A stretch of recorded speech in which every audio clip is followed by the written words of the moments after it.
आमदार रवी राणा यांच्या वक्तव्यानंतर भाजप नेते तुषार भारती आक्रमक झाले। रवी राणांचं मानसिक संतुलन बिघडलंय असा हल्लाबोल तुषार भारती यांनी केलाय।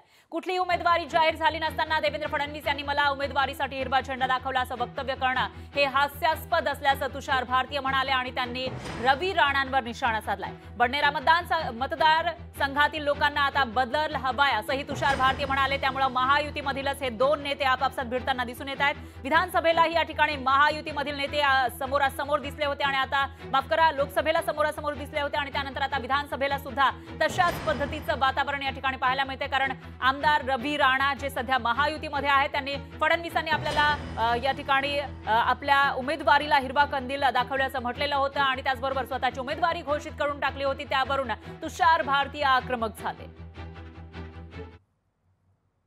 भाजपने 25 जागांनी मागितल्या, ते अमरावती शहर मतदारसंघ मागितलेला आहे आणि बाकी महाराष्ट्रामधले बाकीचे मतदारसंघ मागितले आहे। बडनेरामध्ये महायुतीचा उमेदवार मी आहे।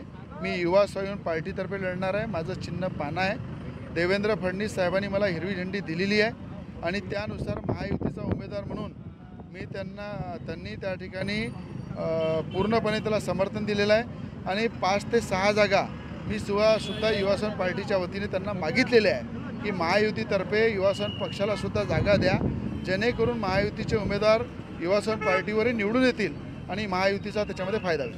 दहंडीमध्ये देवेंद्रजी माननीय मुख्यमंत्रीजी आले नाहीत याचा अर्थ स्पष्ट आहे की त्याच्या पायाखालची वाळू आता सरकते आहे आणि म्हणून कुठलीच प्रक्रिया नाही, महाराष्ट्रातली कुठलीच सीट जाहीर नाही, कुठल्याच प्रकारची चर्चा नसताना देवेंद्रजी याला हिरवी झेंडी दाखवणार आहे।